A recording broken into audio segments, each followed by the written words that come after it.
Bienvenue sur Africa 24 dans cette nouvelle édition du QG Week-end. Sommaire de l'actualité, 2 millions d'électeurs attendus aux urnes ce dimanche 16 juillet pour renouveler l'Assemblée nationale et les conseils départementaux en République du Congo. Un vote partout sur le territoire à l'exception de 8 districts du département du Poul, théâtre d'affrontement.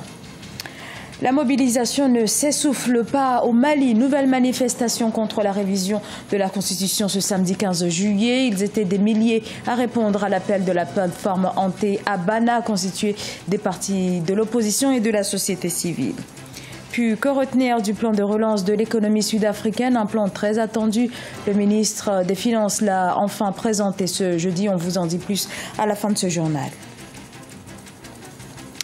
Les élections législatives et locales se tiennent ce dimanche en République du Congo. Les bureaux sont ouverts, sauf dans 8 départements du Poul, des zones victimes du conflit qui s'y déroule depuis plus d'1 an. Les autorités ont estimé que les conditions sécuritaires actuelles ne permettent pas la tenue des scrutins. Reportage d'Eva Panzou, commentaire Ibrahim Adjoumaba.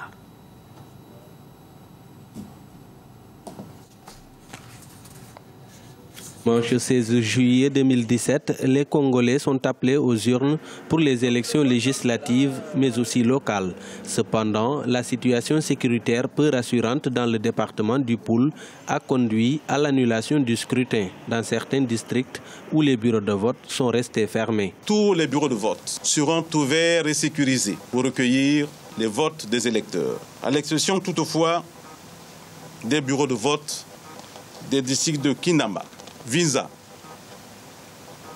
Kimba, Mayama Minduli, Kinkala District, Banzandunga et Ngomatiti.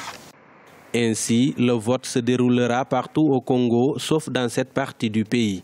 Ces élections sont aussi l'occasion pour la Commission nationale électorale indépendante d'expérimenter le bulletin unique lors de ces élections. Même sans cas d'électeur, toute personne inscrite a le droit de voter, pourvu qu'elle fasse la preuve de son identité en présentant aux membres du bureau de vote une pièce d'identité ou toute pièce en tenant lieu. À noter que 151 députés seront élus sur 711 candidats et 1989 conseillers départementaux et municipaux sur 81 319 candidats sur toute l'étendue du territoire national. Au Mali, une manifestation a eu lieu ce samedi à Bamako. Nouvelle manifestation contre toute révision de la Constitution, car si le référendum prévu initialement début juillet a bien été reporté sine die, la réforme, elle, n'a pas été abandonnée par le chef de l'État, Ibrahim Boubacar Keïta. On écoute Soumaïla Sissé, chef de file de l'opposition malienne et l'un des initiateurs de la marche de ce samedi. Que le Mali existe, on n'a jamais mobilisé autant. Et nous avons mobilisé contre. Toutes les mobilisations présentes étaient des mobilisations pour un coup d'État. Le 19 novembre 68, le 26 mars 91. Aujourd'hui, nous avons mobilisé contre un régime en place et contre un projet constitutionnel. Et surtout, il faut voir les jeunes qui sont sortis. Ils en ont fait leur affaire. C'est pour ça que ce que nous demandons, ce que nous réclamons, c'est que ce projet soit retiré purement et simplement par le président de la République. Qu'ils comprennent la colère de la population, qu'ils comprennent la colère des jeunes de ce pays-là, qu'ils comprennent que ce projet n'est pas porteur d'espoir, ce projet n'est pas porteur d'avenir, ce projet ne conforte pas la démocratie malienne, bien au contraire. Et il doit écouter son peuple. Un dirigeant doit écouter, il ne doit pas fermer les yeux, il ne doit pas se fermer les oreilles. J'espère qu'avec toutes ces mobilisations, il saura écouter. Sinon, le peuple lui fera écouter d'une autre façon. Le président Robert Mugabe est de retour depuis ce 15 juillet au Zimbabwe après une visite médicale à Singapour. Ce voyage pour raison médicale était le 3e effectué cette année par le dirigeant âgé de 93 ans. Son absence remarquée depuis le 8 juillet était à l'origine de nombreuses spéculations. Il a également eu pour conséquence le report d'un meeting de son parti, le ZANU-PF. Le gouvernement sud-africain a présenté son plan de relance de l'économie. Une économie officiellement en récession, vous le savez, dans le plan présenté par le ministère des Finances. Des mesures très ambitieuses avec comme ligne directrice plus de libéralisme et l'allègement des finances publiques. Le point avec Idlet Mirabel-Bissou.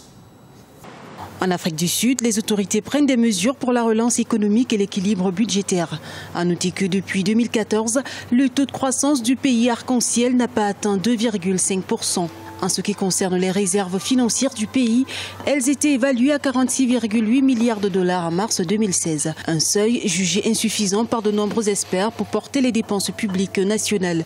Depuis février 2017, des mesures strictes sont prises pour relancer l'économie. Le ministère des Finances a par exemple annoncé sa volonté de réduire les dépenses publiques, d'augmenter les taxes sur certains produits comme l'essence, les boissons pour combler le déficit budgétaire. Nous allons discuter de façon plus approfondie de notre vision économique. Mais pour l'instant, il est important pour nous d'avancer dans le sens de la croissance. Nous avons par exemple besoin d'améliorer les contraintes liées à la distribution de l'électricité pour notre industrie et d'améliorer notre environnement des affaires. Pour éviter la dégradation de la note de la dette publique, les autorités veulent ramener la dette à 50,5% du produit intérieur brut pour l'exercice fiscal 2018-2019. Dans notre engagement, le gouvernement aura des décisions difficiles à prendre. Pour l'atteinte de nos objectifs, ceci implique de continuer petit à petit à améliorer notre croissance. Il est important de signaler qu'une croissance inférieure à la croissance attendue est probable cette année, ce qui pourrait entraîner une contrainte.